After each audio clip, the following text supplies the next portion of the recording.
They're not going to foul. The Heat will let it play out. It's over. At last, the long wait is over. After 47 years, the Denver Nuggets can finally call themselves NBA champions. All right. Hello, everyone, and welcome back to Basketball in the Mountains. This is episode 81. I am your host, as always, Tyler King, here to talk all things hoops in the Mountain Time Zone, and we are back talking about the NBA playoffs. Going to be talking exclusively about this Nuggets Timberwolves series that is 1-1 heading to Minnesota for Game 3, which is tomorrow night on Thursday night, recording this on Wednesday afternoon. Won't be talking about Suns Thunder. Probably will wait till the series is over, barring something unforeseen happening in Oklahoma City. Game 2 is tonight. It's tipping off shortly after a couple hours after recording here. Suns obviously got blown out pretty good in Game 1, and obviously the Thunder are the presumptive favorites to win back-to-back titles. So probably we'll wait till after the series, like I said, unless something changes over the next couple of days to talk about Phoenix, likely talk about the end of their season and just kind of everything that was in Phoenix throughout the last 6 months or so, because like I've talked about on last episode when I talked about them winning the second play-in game. Just it's cool just for them to have this moment. They'll get at least 2 home playoff games out of this, which I think is cool after some disappointment the last couple of years. But we are here to talk about the Nuggets and the Timberwolves, which, like I said, is 1-1 after Timberwolves kind of steal, I guess you could say, Game 2 here in Denver. I was at both games at Ball Arena this past weekend. Game 3, like I said, is Thursday night. Here to break it down for me, with me is my Denver Gazette colleague, Vinny Benedetto. Vinny, how are you doing? Doing well. Episode 81. We've almost got a full regular season under your belt. Yeah, I know. Yeah, I think you were on the 50th episode a little bit earlier during the regular season, but now we've got our second postseason here on the feed, and we'll have probably plenty more to talk about, especially with these Nuggets as the postseason rolls on. Obviously, it was a crazy Game 2, a late one. Didn't tip off until close to 9 o'clock locally here in Denver. Didn't end until just before 11:30.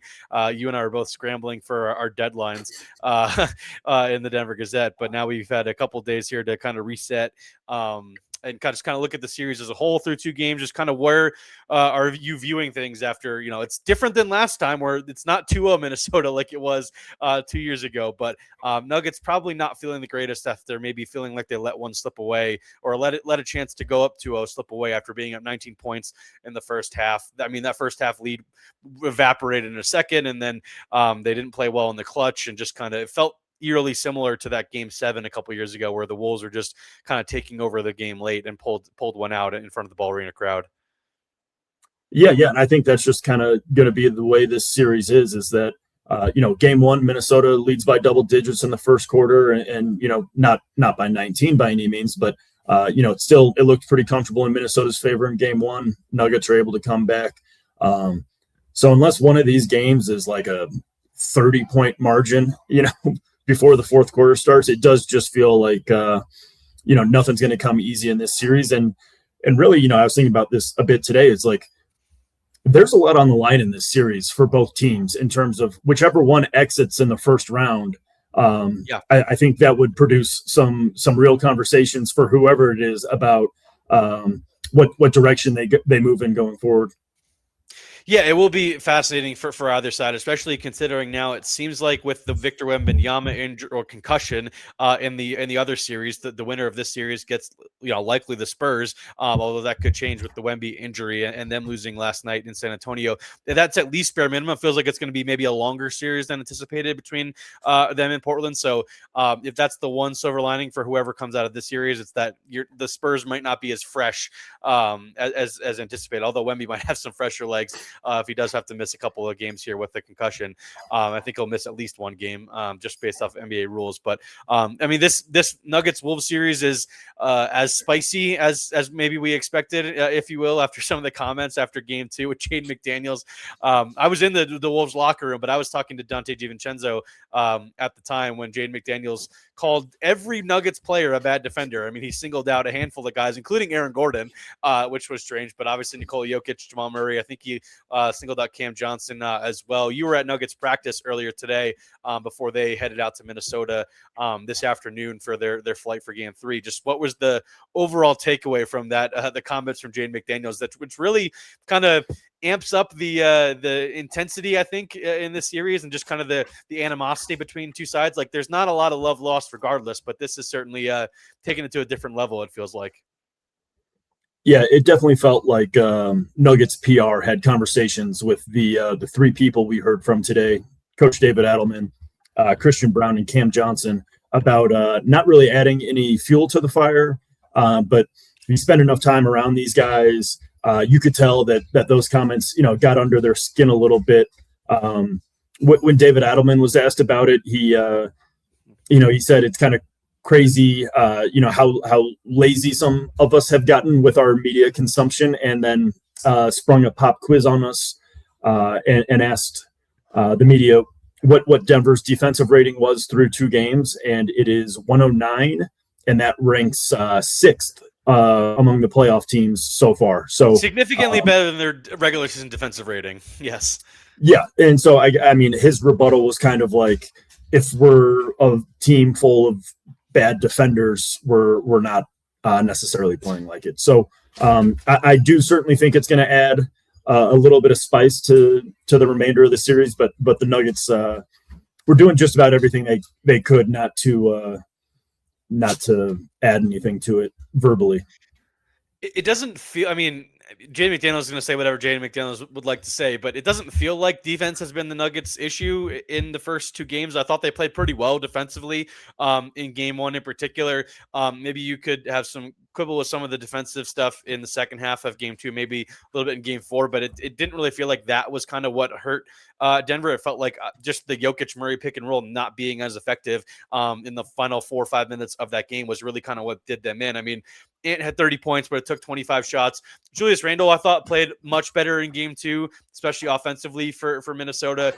He was much more efficient. I think he led the team in assists as well. He was just playmaking more. But it feels like the Nuggets overall have done a good job keeping Ant contained. Obviously, he's still kind of working his way back into game shape and is probably still dealing with this lingering knee injury. But Naz Reid's been pretty quiet. Dante DiVincenzo has made has had some spurts where he's made threes.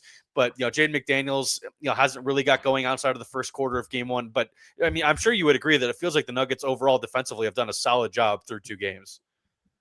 Yeah, and I don't think there's anything where it's just like glaring, like, oh, they need to turn off X player's water or, change anything drastically. I think one thing that kind of stood out in Game 2 was the second quarter was obviously real bad when Minnesota went 5 out with the smaller lineup with Rudy.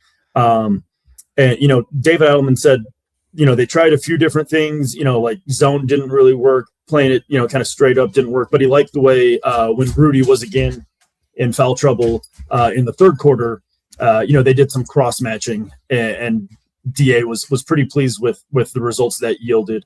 But beyond that, like the Nuggets have seen a ton of 5-out lineups over the course of the regular season. They haven't always defended it well, but if nothing else from Game 2, they got to try a few different things to try and combat that.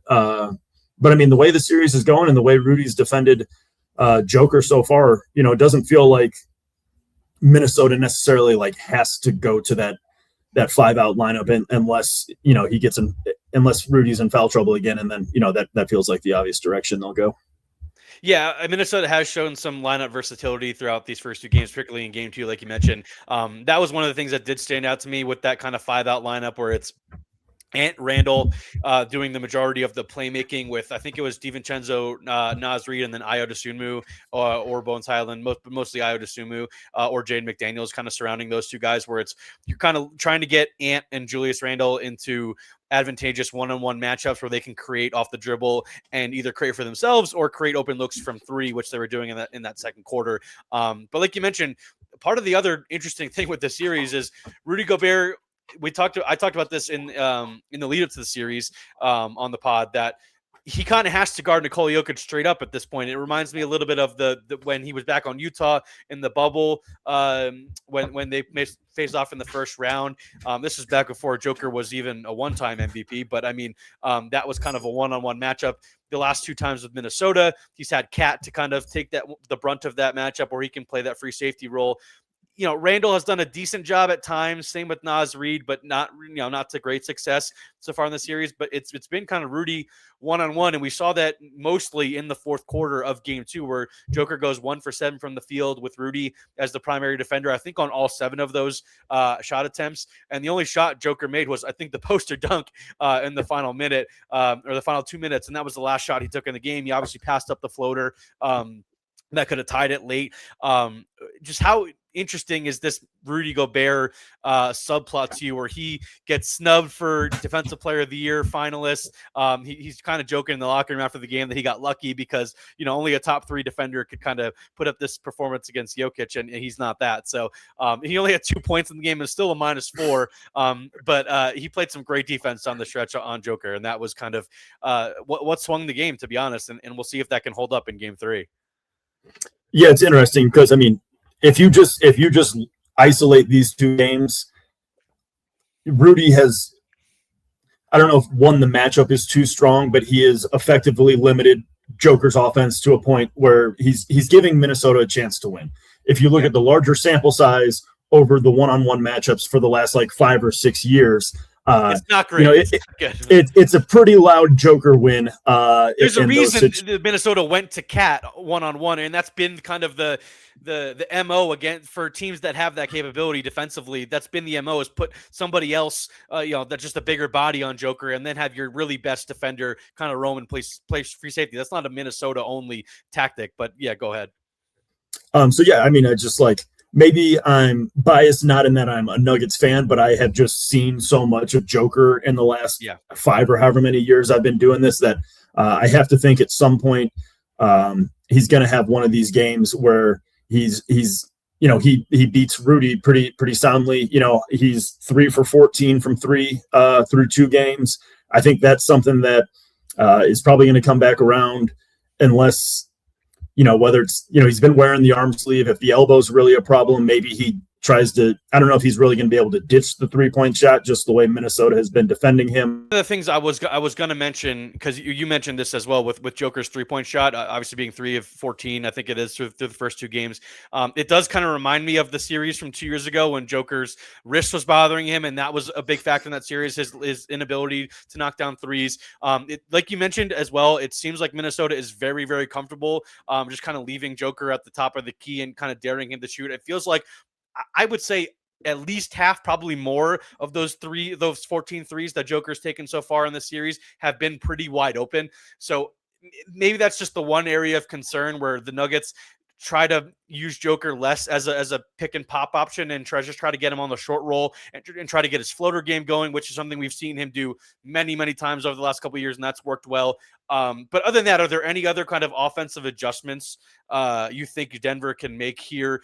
Whether it's not just with the Joker Murray pick and roll, which, like we said, has been good for the majority of the series, just not in Game 4, but just kind of getting everybody else involved, whether that's transition offense with guys like Christian Brown, whether it's Cam Johnson. It feels like there's been pockets where they try to get him involved, but maybe not consistent enough throughout the game. And then Aaron Gordon as well has not really been as involved offensively maybe as you want so far. Yeah, and one of the things that was a big talking point today at practice and something I wrote about in my Insider is just the Nuggets kind of having to weigh this balance between shoring up the defensive glass and getting out and running in transition. Jamal Murray said after Game 2 he felt like that was something they need to do a better job of, maybe passing up some transition opportunities to make sure they're limiting the Timberwolves to 1 shot. I think the second chance points was 20-3 in Game 2. Asked Christian about it today because he is such a big part of the transition offense. He was just like, there is no balance because there is no transition unless you get the rebound. So I wouldn't be surprised if they kind of bet on themselves and their ability to execute more in the half court. But it's also a slippery slope because Minnesota can be so good defensively that you need those transition. You need some easy buckets to stay in a game against them. So yeah, and then beyond that, some of the things I think they can do better is,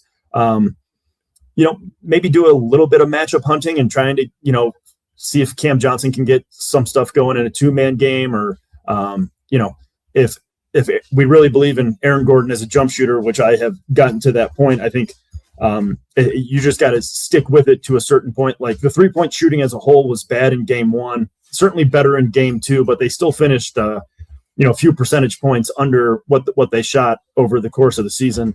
So I think part of it is just, continuing to trust the shooting that this team has, and not really overreacting to an uncharacteristic start from 3. What have you made of the Nuggets bench so far? Obviously, Tim Hardaway Jr. has played really heavy minutes. I think he's been close to up over 25 plus minutes in each game. Bruce Brown's played a pretty big role so far. I think he's been close to 20 minutes in both of the first 2 games. The Jonas Valanciunas, which is something I've been really monitoring. I asked David Adelman about that prior to game 2, just with him getting 2 stints in game 1. He only gets 1 stint in game 2. It didn't go great. The first stint went pretty well, but I felt like a lot of that was Jamal Murray's shot making. The second 2 stints now have not gone that great. Spencer Jones has played pretty sparingly throughout this. There's still really no sign that Peyton Watson his return is imminent. It doesn't feel like yet. And that would obviously play a big role if he is able to come back, because it feels like he's their best answer to guarding Anthony Edwards, who is just kind of in between Christian Brown and Aaron Gordon a little bit too much right now, which was a theme 2 years ago when it was KCP and Aaron Gordon. What have you made about the Nuggets reserves and kind of what those guys are bringing at this point, outside of maybe Tim Hardaway Jr.'s shooting, which has been pretty positive so far? I think he was 3 of 3 from 3 the other day. He drew a charge in the game. Like, he's played overall like you would expect Tim to do. But just getting more out of maybe whether it's Bruce Brown, who I thought played really, really well in game 1, but Spencer Jones, and then whatever you make of the Jonas Valanciunas backup 5 thing. Yeah, I think the only thing we can really say for sure moving forward in this series is that Tim Hardaway Jr. and Bruce Brown are going to continue to be in the rotation. Bruce's energy has been a constant, and there was a point I think in game 2 where he was matching up with Ant, and like what he might lack for in size, like he makes up for with like just will and energy. Yeah. So I think he's going to be a guy, regardless of what he's doing offensively, that he's just going to have to be out there. And to the Peyton point, we didn't get much of an update today, but David Adelman called it a fake practice, and Peyton didn't do anything with the team. Like, he worked out against coaches. When we walked into the gym, he was off to the side doing some sort of with the medical staff, doing some sort of testing or something. So I'm at the point where I could probably comfortably rule him out of the 2 games in Minnesota. Maybe you get him back for game 5. Obviously, that would be a huge boost. And then with the bigs and how you kind of handle that moving forward, I think Nikola Jokic's rotation has been largely the same, where he's playing the entire first, comes back in 6-7 mark of the second, plays the third, and then rests for however long the Nuggets can survive in the fourth before closing out the game. And that just leaves Denver in an interesting situation, because Rudy Gobert has been out there to start the second quarter. And so it feels like a coin flip or a gamble in terms of, are we banking on Jonas Valanciunas to be productive enough to make it work, or do you gamble on the other side and say, hey, we're going to run with Spencer Jones and Aaron Gordon at the 5 and just hope we can survive Rudy's impact on the offensive glass and around the rim? Yeah, that's kind of the cat and mouse game that I've kind of been tracking in these first 2 games. Like, it's puzzling to me that when what Minnesota is doing, and they're trying to get Rudy Gobert to start the second quarter against, assuming that Jonas Valanciunas is going to be out there for Denver, I would think that they would go a little bit smaller and try to play Jonas off the floor with Naz Reid at the 5, because that just feels like an untenable matchup for Denver. They haven't done that. It still kind of works so far, outside of the stretch to start game 2 where the Nuggets, or game 1, to start the second quarter of game 1 where the Nuggets went on a huge run to get back into the game. It just feels like both teams are kind of trying to play a delicate balance of guessing what the other rotation is going to look like. And maybe in game 3, if the Nuggets are assuming that Gobert is going to be out there, or the rotations indicate in the first quarter that Gobert is going to be out there to start game 2, then maybe they lean into going a little bit smaller and try to play that way just to counteract whatever Minnesota's doing. Maybe you get vice versa on the Wolves side. Maybe they go a little bit smaller if Jonas is out there, all that kind of stuff. So I think that is going to be very interesting to watch, especially in that second quarter, to start the second quarter, like you said, as the Nuggets are trying to survive as long as possible with Joker on the bench, just seeing what that kind of looks like from the front court perspective. Yeah, it's gonna be interesting because I think, and kind of to that point, if Minnesota goes small and tries to get Jonas out of the game that way, Denver could try the same thing and say, is Rudy going to guard Aaron Gordon at the 3-point line? And you bet on his ability to shoot the way he has the last couple seasons. So I definitely think those minutes are something that are going to kind of, as the series progresses, teams are going to have to try more and different things. And so I think that's certainly something to be monitored over the, there's going to be at least 3 more games. It feels like 6 or 7 total is where this is headed. Before I get you out, I want to get your thoughts on just any random thoughts we have on the playoffs as a whole before I get you out of here. But quickly, are you assuming that this is probably going to be a split? Is that kind of your thinking of what this is going to be looking like coming back to Denver for Game 5 on next Monday night? Yeah, as long as one thing stays the same, for in the first 2 games in Denver, the turnovers haven't really been an issue, and Denver's been a pretty low turnover rate team for most of the season. So as long as they handle the hostile road environment and don't get sped up, and as long as I think they've got 13 or 14 turnovers in Game 1, which is a little higher than their usual, but only I think 9 in Game 2. 9 total, so as a whole, you can live with that. If they get up in the 16-17 range in Minnesota, maybe Denver comes back in a 3-1 hole and things look really tough. But as long as they can kind of play under control in Minnesota, I think we're coming back here too. Anything else kind of sticking out to you around the league so far? It's been pretty interesting. The only, I think, 2-0 series so far, is the one so far is Cleveland's up 2-0 on Toronto, and then both Detroit and Orlando and OKC have a chance to go up 2-0 later tonight. But every other series is 1-1. Or sorry, the Lakers are also up 2-0. But a lot of other 1-1 series across the first round here. Anything jumping out to you? Yeah, I mean, this is a hindsight is 2020 kind of thing, but a lot of people have recognized that with a little extra bit of tanking, Denver could have been the team to drop to 4 and get the Rockets in round 1, and they look like a disaster, man. Even with Kevin Durant coming back last night for Game 2, it didn't really go great, even with against a very shorthanded Lakers team. And then I think the obvious counter to that is, and maybe I'm speaking too soon here with the Thunder playing tonight, it's like, okay, cool, you get the Rockets in round 1. That Oklahoma City performance in Game 1 was the type where it's like I wouldn't be lining up to play them in the second round either. And so just over the course of it all, it's just funny how people can kind of get zoomed in on an individual game. Listen to a Spurs podcast today and do a temperature check on San Antonio after Victor Wembanyama leaves with a concussion, and they're in a 1-1 spot. Boston's in a 1-1 spot. So it's just like Detroit's down 1, lost at home again. Yeah. So familiar feeling. Yeah.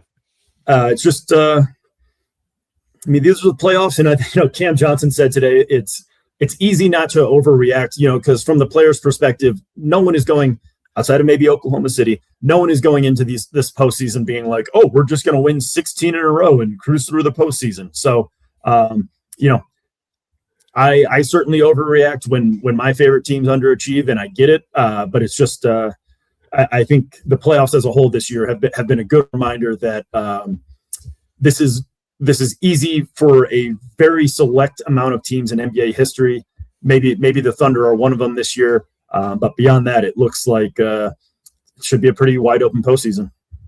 Yeah, it certainly looks like the first round is going to be a little bit longer than maybe some people anticipated. I know when I was picking, doing my predictions, I had a bunch of 4. I don't know if I had any sweeps, but a lot of 5-game series. Maybe I had OKC sweeping. But other than that, I felt like there was going to be a lot of a lot of more maybe shorter series, but it feels like we're going to get plenty of 6 and 7 game series in this one. So, and this one that we're covering is certainly tracking to be one as well. All right, Vinny, I appreciate you hopping on today, and safe travels to Minnesota tomorrow for games 3 and 4. Absolutely. Appreciate it. All right, that'll do it for today's episode of Basketball in the Mountains. Thanks again to my colleague Vinny Benedetto from the Denver Gazette for hopping on today. Make sure to go read all of his coverage at denvergazette.com. Myself, and him, and our columnists are doing a great job providing every angle of this series over on our site and in print edition. So make sure to check all of that coverage out. We'll have that continuing throughout however long this Nuggets playoff run goes. And we'll be doing the same here on this podcast, however long Denver is in it. Like I said, we'll be back later this week, actually, with an episode recapping the Utah Jazz's end of their season and kind of looking ahead to the draft lottery for the Jazz and kind of all that's ahead after another interesting season in Salt Lake City. Next week, we'll be back talking about the Nuggets, but likely probably after game 5, to be honest, given how late of a start that is on Monday night. We'll probably be back on the show on Tuesday to talk about where the Nuggets are at after game 5. So, and then later next week, we'll be getting back into more of the college stuff, like I promised. Now that the transfer portal is closed and teams are starting to fill out the rest of their rosters. So appreciate everybody for listening again today. Make sure to subscribe wherever you're doing so, whether that's on Apple or Spotify, or if you're watching over on YouTube, make sure to subscribe to the channel, leave a like on the video, leave a comment. All that stuff helps me grow the show, especially as we're here in the NBA playoffs now. Going to be getting back to plenty of episodes a week. So stay tuned for what's next and enjoy the week of basketball.